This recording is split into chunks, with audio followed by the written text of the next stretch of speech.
kasih kepada narasumber kita malam ini, karena tamu kita malam ini benar-benar sangat membahagiakan kita semua, karena tamu kita malam ini tidak kurang dari Habib Rizik, Ketua Front Pembela Islam.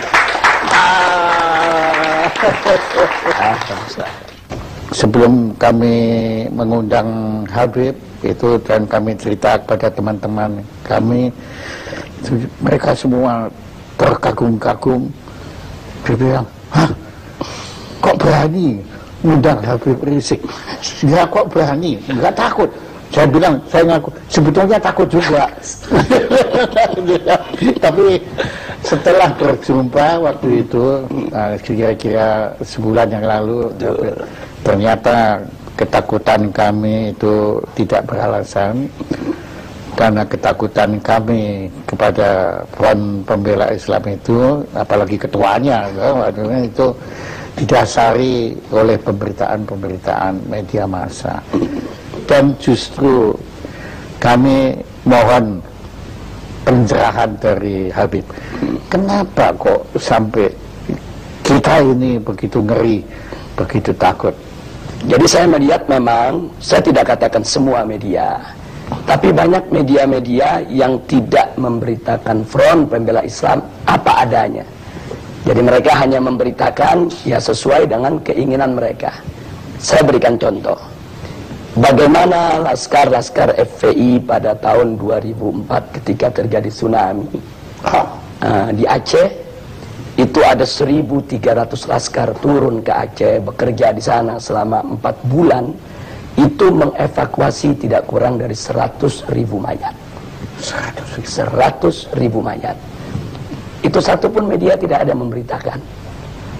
Nah, kemudian begitu juga bagaimana kerjasama FPI umpamanya dengan Kementerian Sosial di dalam program bedah kampung. Jadi ada satu program bedah kampung yang dilakukan oleh Kementerian Sosial yang FPI diajak untuk bekerja sama, dan kita buat MOU resmi. Bagaimana perumahan-perumahan rakyat miskin yang memang tidak layak huni di Jakarta maupun di luar Jakarta, bersama-sama dengan Kementerian Sosial kita turun, kita melakukan bedah kampung. Nah, ini juga kan tidak pernah masuk pemberitaan. Iya, saya nggak pernah tahu. Begitu juga kerjasama FPI dengan Kementerian Agama RI. Bagaimana kami turun di lokasi-lokasi yang banyak dihuni oleh warga Ahmadiyah, untuk kami melakukan pembinaan. Bukan kekerasan. Saya kasih contoh satu di Tenjo Waringin, perbatasan antara Garut dengan Tasik. Di sana kami melakukan pembinaan dari tahun 2009. Sampai hari ini sudah lebih dari 800 warga Ahmadiyah kembali kepada Islam.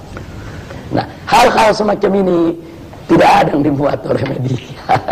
Jadi manakala ada suatu kejadian yang kebetulan katakanlah terjadi tindak kekerasan, nah kadang-kadang itu yang di blow up oleh media tanpa memberitakan tentang akar persoalannya.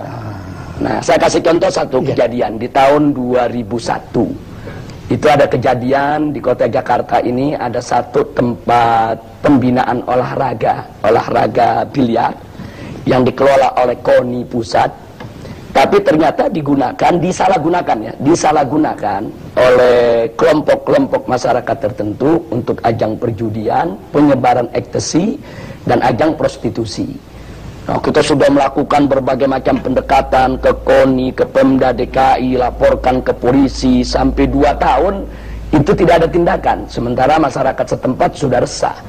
Nah, ketika terjadi clash antara pengelola daripada kemaksiatan tadi dengan laskar FPI, akhirnya terjadi pengerusakan, dan itu sudah diadili. Laskar FPI yang melakukan pengerusakan pun sudah ditangkap, sudah diadili, sudah dipenjara. Tapi akhirnya tempat olahraga itu pun sampai saat ini tidak dijadikan tempat maksiat lagi. Jadi sampai juga berarti memang FPI ini tidak membenarkan kekerasan. Ya, kita tidak membenarkan kekerasan. Artinya kalau memang ada laskar kita yang bersalah, kita serahkan ke polisi, silakan diproses, silakan diadili, silakan dipenjara. Cuma yang memprihatinkannya Pak Jaya, peristiwa tersebut kan terjadi 2001. Sebetulnya kan sudah clear, sudah masuk pengadilan. Tapi beberapa stasiun televisi sampai hari ini diulang-ulang terus itu pengerusakan. Jadi seolah-olah yang ada di benak bangsa Indonesia ya itulah KJP setiap hari. Ya. Dari segala pemberitaan yang sepihak itu, ya timbul juga kesan bahwa FPI ini sama sekali tidak punya toleransi beragama. Ya, itu kesannya. Ya. Nah, kemudian saya agak heran karena waktu saya berkunjung ke kediaman Habib, ternyata rumahnya Habib di sebelah gereja. Dan saya dengar pendetanya sendiri yang ngomong waktu itu bahwa gereja itu dilindungi oleh Habib. Betul. Ya, jadi memang di Petamburan tempat saya tinggal ini ada beberapa gereja. Ada gereja Bethel dari kalangan Protestan, ada gereja Salvator dari kalangan Katolik, ada gereja Lemuel, ada gereja juga Immanuel, ada gereja juga HKBP. Nah, kelima gereja ini di Petamburan sampai hari ini semua bisa melakukan segala kegiatan ibadahnya dengan tenang tanpa ada gangguan sedikit pun dari masyarakat. Karena memang kelima gereja ini tidak pernah buat masalah dengan masyarakat. Artinya gereja-gereja mereka dibangun pertama dengan izin. Yang kedua, kegiatan-kegiatan mereka itu murni ibadah, bukan untuk mengganggu daripada ketenangan masyarakat. Sehingga sudah sekian puluh tahun mereka sampai hari ini tidak pernah ada gangguan apapun. Nah, karena itu hubungan saya secara pribadi maupun FPI yang memang markasnya ada di Petamburan dengan para pendeta tadi, hubungan kita cukup baik. Mereka suka datang ke kita suka dialog. Kemudian kalau mereka punya masalah juga mereka sampaikan ke kita, apa yang bisa kita bantu mereka. Bahkan kalau lagi ada datang musim banjir, nah ini kan Petamburan ini kan rawan banjir, itu kita kerjasama. Kalau nggak salah secara pribadi, Habib kan dulu sekolahnya juga sekolah betul Katolik.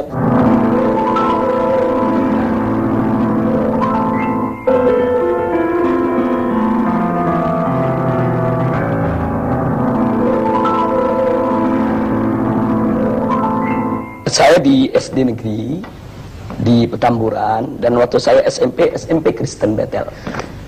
Memang tidak jauh dari rumah saya, karena memang waktu itu kan saya lulus SD ini kan usia masih terlalu muda. Badan saya juga masih terlalu kecil. Orang tua kan khawatir kalau saya disekolahkan di tempat-tempat yang jauh. Walaupun ketika itu secara rayon saya mendapatkan SMP negeri 40 Pejompongan. Tapi karena orang tua khawatir, kata orang tua lebih baik sekolah yang di tetangga saja yang dekat. Dan itu adalah. Dan sebetulnya saya waktu itu sempat menyatakan juga, Ibu, kalau saya sekolah di situ apa nanti nggak khawatir? Ini kan sekolah lain agama. Nah, saya masih ingat betul, saya punya ibu ketika itu jawab, nggak usah khawatir. Kamu kan haji, ada ustadz. Setiap siang kan kita ada pengajian. Sore kan juga belajar. Sama ustadz-ustadz yang lain. Jadi dengan banyaknya ikut pengajian, gak usah khawatir lah. Toh kamu belajar di situ kan belajar pengetahuan umum. Ya. Saya pikir juga sekolah-sekolah Kristen yang manapun, dimanapun di Indonesia selama ini, kalau tidak ada pemaksaan kepada murid yang beragama lain untuk belajar agama yang tidak dianutnya, kan no problem. Nah, dalam ajaran Islam pun kita punya pilar-pilar toleransi, Pak Jaya. Yang pertama adalah sebagaimana Allah firmankan dalam Al-Quranul Karim, la ikraha fiddin, tidak ada paksaan dalam agama. Artinya setiap seorang muslim itu tidak boleh melakukan pemaksaan dalam bentuk apapun kepada orang lain untuk masuk ke dalam ajaran Islam. Nah, jadi ini ketentuan dakwah dalam Islam. Jadi nggak boleh ada orang dipaksa masuk Islam, dipaksa menjalankan syariat Islam. Itu nggak boleh. Nah, itu yang pertama. Jadi artinya la ikraha fiddin, tidak ada paksaan dalam agama. Ini merupakan pilar toleransi dalam ajaran Islam. Yang kedua, itu tidak boleh ada caci maki terhadap agama lain. Bahkan Allah ingatkan, nanti kalau kau hina mereka, nanti mereka akan menghina Allah. Nah, jadi kalau nggak mau dicubit, jangan nyubit, kan begitu. Nah, jadi ini pilar toleransi dalam ajaran Islam. Nah, terus yang ketiga ada lagi pilar toleransi yang lain, yaitu dalam urusan ibadah, lakum dinukum waliyadin. Kata di dalam Al-Quran ini Allah menyatakan kepada umat Islam untuk menyampaikan kepada orang-orang yang di luar Islam, lakum dinukum waliyadin. Bagi kalian agama kalian, bagi saya agama saya. Jadi agamamu, agamaku. Betul. Artinya karena itu Pak Jaya, dalam toleransi bagi umat Islam ini memang sudah harga mati. Jadi ya, aduh, ini kesan semua yang kita peroleh bukan seperti itu. Ya, yang ini kan penyesatan opini yang dilakukan oleh sejumlah media. Saya tidak katakan semua media, tapi ada media-media yang punya kepentingan. Yang salah kita sendiri kok kita tersesat itu lah. Ya, karena ya apa yang kita dengar, ya agama yang paling tidak toleran itu adalah agama Islam. Itu yang kita dengar hari ini. Kita dengar dari Habib, ya bahwa ternyata ada 3, sebetulnya ada 10. Ada 10 pilar toleransi. Toleransi ada 10. Paling tidak ada 3 ini yang utama yang sudah saya utarakan tadi. Dalam ajaran Islam ini, kita menerima dengan sepenuh hati konsep pluralitas. Tapi kami menolak konsep pluralisme. Ada beda antara pluralitas dengan pluralisme. Nah, kalau pluralitas itu adalah kebinekaan, keragaman. Karena itu Islam diajarkan dengan pilar-pilar toleransi yang kita sebutkan tadi. Pilar-pilar toleransi itu dalam rangka untuk kita bisa hidup dengan benar, dengan baik, dengan lurus dalam masyarakat yang plural tadi. Nah, ini kita sebut pluralitas. Nah, sedangkan pluralisme ini kan suatu isme, suatu paham yang meyakini bahwa semua agama sama, semua agama benar, semua agama pasti akan masuk surga, semua agama ini ajarannya tidak berbeda. Ini sebetulnya yang kami tolak. Nah, jadi begini, kenapa kami tolak? Bagi kami, biarkan setiap umat beragama meyakini agamanya yang paling benar. Itu hak dia. Dia bebas mengatakan agama saya yang paling benar, agama lain tidak benar. Tapi dia tidak boleh menghina agama lain. Seperti saya seorang muslim. Saya katakan, saya sebagai seorang muslim, saya beriman bahwa agama Islam adalah agama yang paling benar, selain Islam tidak benar. Itu keyakinan saya. Dan saya punya hak untuk itu. Tapi saya tidak punya hak untuk menghina, untuk mencaci maki, untuk mencerca agama di luar Islam. Nah, begitu juga Pak Jaya sebagai seorang Kristiani punya hak untuk mengatakan, saya sebagai seorang Kristiani, saya yakin Kristen yang paling benar, selain Kristen tidak benar. Itu hak Pak Jaya. Saya tidak boleh intervensi mengatakan Pak Jaya mesti ngaku Islam benar juga dong. Nggak boleh. Sebagaimana saya juga nggak boleh diintervensi, Habib harus mengakui agama di luar Islam itu benar. Nggak bisa, ini soal keyakinan. Tapi Pak Jaya tidak boleh menghina Islam. Saya tidak boleh menghina Kristen. Kalau menghina aja tidak boleh, apalagi mengganggu, kekerasan, apalagi membunuh, apalagi nggak boleh. Tapi apabila FPI ini melakukan kekerasan, itu tidak dibenarkan. Tidak dibenarkan. Jadi di dalam organisasi FPI ini ada prosedur standar. Yang pertama, kita menunggu laporan masuk. Nah, artinya ada laporan dari masyarakat bahwa di wilayah mereka itu katakan ada tempat perjudian, ada tempat pelacuran, harus ada laporan dari masyarakat. Jadi tidak ujuk-ujuk FPI datang tanpa permintaan masyarakat. Ujuk-ujuk. Ini masih ada logat Betawinya. Iya, jabatan ujuk-ujuk itu bahasa Inggrisnya apa itu kan? Jadi kita mesti ada laporan dulu dari masyarakat. Nah, kalau masyarakat melapor, berarti kan di sini ada ketidaknyamanan dari masyarakat terhadap kemaksiatan tadi. Nah, kalau laporan sudah masuk, kami lakukan langkah investigasi. Oh, pakai ide investigasi. Iya, artinya kami periksa dulu laporan masyarakat itu benar atau tidak.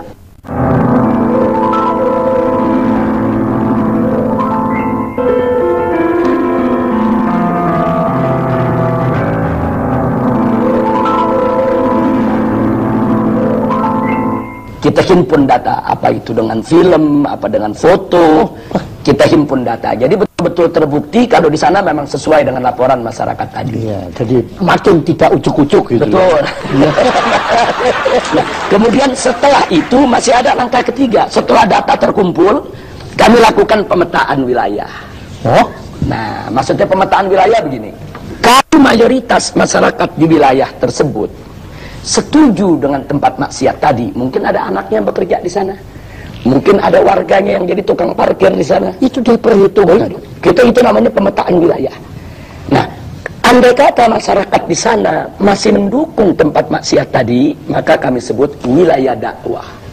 Kami harus kirim ustadz, kirim guru, kirim pendai, pendakwah untuk menyadarkan masyarakat kalau maksiat itu berbahaya bagi kehidupan mereka. Itu bisa setahun, bisa 2 tahun, bisa 3 tahun, bisa 5 tahun. Kesadaran masyarakat ini dan itu pernah terjadi. Dan memang sering, bukan pernah, sering terjadi. Makanya ada sejumlah tempat maksiat sampai hari ini tidak disentuh oleh FPI. Nah, orang yang tidak paham, mereka pikir, oh ini nyetor sama FPI. Kan begitu. Iya, tapi saya mau tanya nggak sampai hati. Bebas saja untuk ditanya. Ujuk-ujuk. Mereka pikir, oh ini nyetor sama FPI. Kan begitu. Iya, tapi memang sering, bukan pernah, sering terjadi. Makanya ada sejumlah tempat maksiat sampai hari ini tidak disentuh oleh FPI. Nah, orang yang tidak paham, mereka pikir, oh ini nyetor sama FPI. Kan memang sering, bukan pernah, sering terjadi. Makanya ada sejumlah tempat maksiat sampai hari ini tidak disentuh oleh FPI. Nah, orang yang tidak paham, mereka pikir, oh ini nyetor sama FPI. Kan begitu. iya, tapi saya mau tanya nggak sampai hati. Bebas saja untuk ditanya. Memang sering, bukan pernah, sering terjadi. Makanya ada sejumlah tempat maksiat sampai hari ini tidak disentuh oleh FPI. Nah, orang yang tidak paham, mereka pikir, oh ini nyetor. Memang sering, bukan pernah, sering terjadi. Makanya ada sejumlah tempat maksiat sampai hari ini tidak disentuh oleh FPI. Nah, orang yang tidak paham, mereka pikir, oh ini nyetor sama FPI. Memang sering, bukan pernah, sering terjadi. Makanya ada sejumlah tempat maksiat sampai hari ini tidak disentuh oleh FPI. Nah, orang yang tidak paham, memang sering, bukan pernah, sering terjadi. Makanya ada sejumlah tempat maksiat sampai hari ini tidak disentuh oleh FPI. Nah, orang yang tidak paham, mereka pikir, oh ini nyetor sama FPI. Mereka pikir, oh ini nyetor sama FPI. Mereka pikir, oh ini nyetor sama FPI. Mereka pikir, oh ini nyetor sama FPI. Mereka pikir, oh ini nyetor sama FPI. Kan begitu. Iya, tapi saya mau tanya nggak sampai hati. Kirim ustadz, kirim guru, kirim ayah tersebut setuju dengan tempat maksiat tadi, mungkin ada anaknya yang bekerja di sana. Nah, kemudian setelah itu masih ada langkah ketiga. Setelah data terkumpul, kami lakukan pemetaan wilayah. Oh, Nah, maksudnya pemetaan wilayah begini. Kalau mayoritas masyarakat di wilayah tersebut setuju dengan tempat maksiat tadi, mungkin ada anaknya yang bekerja di sana, mungkin ada warganya yang jadi tukang parkir wilayah tersebut setuju dengan tempat maksiat tadi, mungkin ada anaknya yang bekerja di sana, ada warganya yang jadi tukang parkir, ada warganya yang jadi tukang parkir di sana, ada warganya yang jadi tukang parkir di sana, itu diperhitungkan. Itu namanya pemetaan wilayah. Nah, andai kata masyarakat di sana masih mendukung tempat maksiat tadi, maka kami sebut wilayah dakwah. Kami harus kirim ustadz, kirim guru, kirim pendai, kirim ustadz, kirim guru, kirim pendai, pendakwah untuk menyadarkan masyarakat kalau maksiat itu berbahaya bagi kehidupan mereka. Kirim ustadz, kirim guru, kirim pendai, pendakwah untuk menyadarkan masyarakat. Kirim ustadz, kirim guru, kirim pendai, pendakwah untuk menyadarkan masyarakat kalau maksiat itu berbahaya bagi kehidupan mereka. Itu bisa setahun, bisa 2 tahun, bisa 3 tahun, bisa 5 tahun. Kesadaran masyarakat ini dan itu pernah terjadi. Dan memang sering, bukan pernah, sering terjadi. Makanya ada sejumlah tempat maksiat sampai hari ini tidak disentuh oleh FPI. Nah, orang yang tidak paham, mereka pikir, oh ini nyetor sama FPI. Memang sering, bukan pernah, sering terjadi. Makanya ada sejumlah tempat maksiat sampai hari ini tidak disentuh oleh FPI. Nah, orang yang tidak paham, mereka pikir, oh ini nyetor sama FPI. Memang sering, bukan pernah, sering terjadi. Makanya ada sejumlah tempat maksiat sampai hari ini tidak disentuh oleh FPI. Nah, orang yang tidak paham, mereka pikir, oh ini memang sering, bukan pernah, sering terjadi. Makanya ada sejumlah tempat maksiat sampai hari ini tidak disentuh oleh FPI. Nah, orang yang tidak paham, mereka pikir, oh ini nyetor sama FPI. Kan begitu. Iya, tapi saya mau tanya nggak sampai hati. Bebas saja untuk ditanya. Ujuk-ujuk tanya. Jadi maksudnya kalau tempat tersebut, kalau warganya masih mendukung, kemudian kita melakukan satu aksi fisik lah katakan, itu kan akan jadi konflik horizontal. Jadi maksudnya kalau tempat tersebut, kalau warganya masih mendukung, kemudian kita melakukan satu aksi fisik lah katakan, itu kan akan jadi konflik horizontal.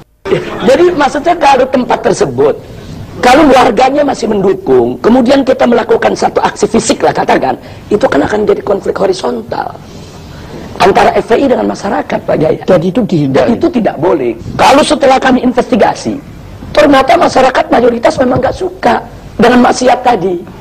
Cuma mereka tidak tahu jalan bagaimana cara menutupnya. Mereka sudah lapor ke RT, ke RW, ke lurah, tapi tidak suka dengan maksiat tadi.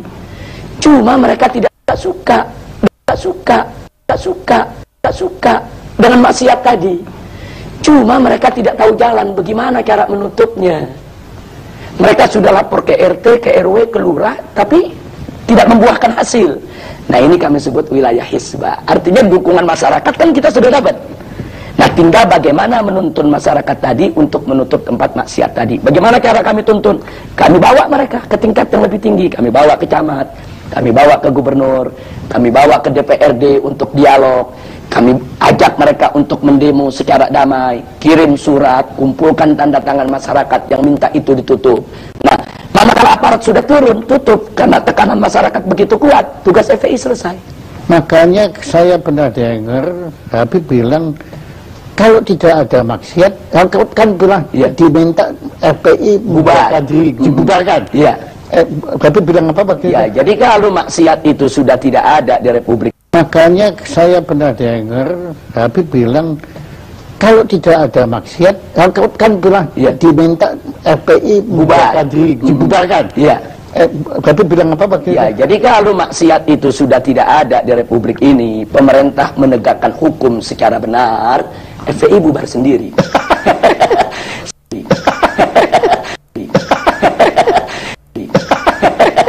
Saya kasih contoh. Sekarang kalau maksiat itu sudah tidak ada di Republik ini, pemerintah menegakkan hukum secara benar, FPI bubar sendiri. Kalau maksiat itu sudah tidak ada di Republik ini, pemerintah menegakkan hukum secara benar, FPI bubar sendiri. Kalau maksiat itu sudah tidak ada di Republik ini, pemerintah menegakkan hukum secara benar, FPI bubar sendiri. Saya kasih contoh.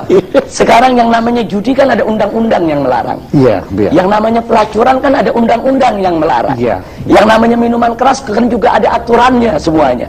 Kalau ini semua ditegakkan oleh pemerintah dengan baik, dengan benar, berarti kan pelacuran tidak ada. Berarti kan perjudian tidak ada. Nah, kalau ini dilakukan dengan benar, FPI kehilangan kerjaan, Pak Jaya. Berarti kan pelacuran tidak ada. Berarti kan perjudian tidak ada. Nah, kalau ini dilakukan dengan benar, FPI kehilangan kerjaan, Pak Jaya. Kerjaan, Pak Jaya. Kerjaan, Pak Jaya. Itu kalau Berarti kan pelacuran tidak ada. Berarti kan perjudian tidak ada. Nah, kalau ini dilakukan dengan benar, FPI kehilangan kerjaan, Pak Jaya. Berarti kan pelacuran tidak ada. Berarti kan perjudian tidak ada. Nah, kalau ini dilakukan dengan benar, FPI kehilangan kerjaan, Pak Jaya.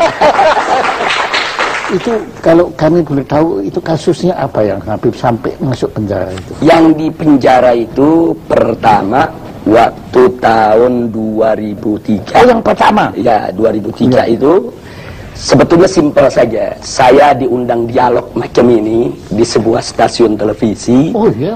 Kita berdebat dengan salah seorang perwira televisi. Nah, kemudian di dalam debat tersebut pihak kepolisian itu mengatakan di Jakarta ini tidak ada tempat judi. Tapi saya mengatakan ada tempat judi, Anda jangan bohong. Saya bawa daftar alamat-alamatnya. Ini loh alamatnya, saya bilang, tempat anu alamat sekian, tempat anu alamat sekian, tempat anu alamat sekian, dan seterusnya. Kesimpulannya dalam forum itu polisi ini terdesak. Besoknya saya dilaporkan penghinaan terhadap pemerintah. Akhirnya saya masuk penjara 7 bulan. Nah, jadi itu yang jadi persoalan. Makanya kadang-kadang saya sekarang bercanda kalau diundang dialog oleh polisi, ini jangan kalah ngomong ditangkap lagi. Ya.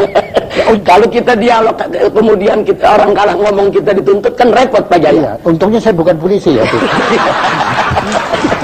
Itu tahun 2003. Itu pertama. Ya, tapi kalau waktu tahun 2000. Tapi hikmahnya Anda menulis ini ya, betul. Nah, adapun pada tahun 2008 itu terkait dengan peristiwa insiden Monas. Nah, karena di insiden Monas itu kan ada kejadian Laskar Islam, itu kesatuan daripada berbagai macam ormas, terjadi bentrok. Ya, itu dengan komponen masyarakat yang ingin memperjuangkan untuk membela atau menolak kepres pembubaran Ahmadiyah. Sebetulnya itu tidak perlu terjadi, cuman karena ada orasi-orasi dari kelompok mereka ini yang yang provokatif dengan mengatakan Laskar Islam ini dengan kata-kata yang nggak bagus lah, tidak layak untuk saya ungkapkan di sini. Akhirnya laskar-laskar terprovokasi nyerang mereka. Nah, tapi karena di antara mereka ada FPI, yang kena FPI-nya kita, yang kena biangnya Pak Jaya. Dan ada yang ujuk-ujuk masuk penjara. Akhirnya masuk penjara. Pada saat kita ditangkap, polisi pun ditanya, ini Habib Rizik ditangkap pasalnya apa? Oh, nanti pasalnya lagi dicari dulu. Kalau itu tidak ada ujuk-ujuk. Yang kena biangnya Pak Jaya. Dan ada yang ujuk-ujuk masuk. Yang kena biangnya Pak Jaya. Saat kita ditangkap, polisi pun ditanya, ini Habib Rizik ditangkap pasalnya apa? Oh, nanti pasalnya lagi dicari dulu. Saat kita ditangkap, polisi pun ditanya, ini Habib Rizik ditangkap pasalnya apa? Oh, nanti pasalnya lagi dicari dulu. Kalau itu saat kita ditangkap, polisi pun ditanya, ini Habib Rizik ditangkap pasalnya apa? Oh, nanti pasalnya lagi dicari dulu. Saat kita ditangkap, polisi pun ditanya, ini Habib Rizik ditangkap pasalnya apa? Oh, nanti pasalnya lagi dicari dulu. Kalau itu tidak ada ujuk-ujuk itu. Tapi nggak apa-apa, itu semua ada hikmahnya. Anda terima itu dengan... Oh ya, itu resiko perjuangan, kita terima tanpa dendam, dan saya ambil hikmahnya. Tanpa dendam. Dan saya ambil hikmahnya. Tanpa dendam. Dan saya ambil hikmahnya. Tanpa dendam. Tanpa dendam. Nah, dan saya ambil hikmahnya. Tanpa dendam. Tanpa dendam. Nah, dan saya ambil hikmahnya. Tanpa dendam. Tanpa dendam. Nah, alhamdulillah. Nah, terima kasih Habib. Ya, ini suatu pencerahan, satu pelajaran, pengalaman, masukan informasi bagi kita semua untuk lebih bisa memahami makna perjuangan FPI yang sebenarnya. Informasi bagi kita semua untuk lebih bisa memahami makna perjuangan FPI yang sebenarnya. Informasi bagi kita semua untuk lebih bisa memahami makna perjuangan FPI yang sebenarnya. Ya, dan moga-moga juga siaran talk show yang sederhana ini ya itu bisa didengar juga oleh pemirsa-pemirsa sebanyak mungkin, supaya mereka pun atau kami, ya saya beratasnya mereka juga bisa memahami, dan kita bukan lagi takut, bukan lagi curiga, bukan lagi benci pada FPI, tapi kita mungkin bisa bersama-sama FPI untuk memerangi maksiat di angkara murka di negara kita tercinta ini. Dan maka bukan lagi benci pada FPI, tapi kita mungkin bisa bersama-sama FPI untuk memerangi maksiat di angkara murka di negara kita tercinta ini. Bukan lagi benci pada FPI, tapi kita mungkin bisa bersama-sama FPI untuk memerangi maksiat di angkara murka di negara kita tercinta ini. Bukan lagi benci pada FPI, tapi kita mungkin bisa bersama-sama FPI untuk memerangi maksiat di angkara murka di negara kita tercinta ini. Terima kasih. Saya juga ucapkan terima kasih baik atas nama pribadi maupun atas nama FPI kepada Pak Jaya maupun forum talk show-nya ini yang luar biasa. Kita juga di luar dugaan bisa diundang, bisa diberi kesempatan bicara dengan leluasa, dengan bebas. Dan di sini juga saya ingin menyatakan sebelum kita berpisah, FPI ini kan bukan malaikat. FPI ini kan juga tidak boleh mengklaim kalau dirinya suci. Wow. Di dalam FPI kan juga ada oknum-oknum yang tidak baik juga. Nah, karena itu saya juga minta bantuan. Ini kan juga tidak boleh mengklaim kalau dirinya suci. Wow. Di dalam FPI ini kan juga tidak boleh mengklaim kalau dirinya suci. Wow. Di dalam FPI ini kan juga tidak boleh mengklaim kalau dirinya suci. Wow. Di dalam FPI kan juga ada oknum-oknum yang tidak, ini kan juga tidak boleh mengklaim kalau dirinya suci. Wow. Di dalam FPI kan juga ada oknum-oknum yang tidak baik juga. Nah, karena itu saya juga minta bantuan masyarakat. Manakala masyarakat mendapatkan ada oknum-oknum FPI yang tidak bagus akhlaknya, tidak bagus moralnya, dan memang melakukan hal-hal yang tidak patut di wilayahnya, tolong laporkan kepada kami. Kami akan ambil tindakan tegas. Bahkan kalau ada cabang-cabang FPI yang coba-coba melakukan suatu kegiatan melanggar daripada prosedur yang saya sebutkan tadi, kita tidak segan-segan. Cabang itu kita bekukan dan kita bubarkan. Nah, jadi kita tidak mengklaim kalau FPI ini tidak punya salah, tidak. Saya pun sebagai pimpinannya mungkin terkadang juga bahkan sering juga melakukan kesalahan. Apa itu kesalahan dalam mengambil keputusan, kesalahan di dalam berucap, kesalahan dalam bertindak. Nah, karena itu mari kita saling menasehati, saling memperingati, saling memperbaiki satu sama lainnya. Sekali lagi terima kasih buat Pak Jaya dan semua. Terima kasih.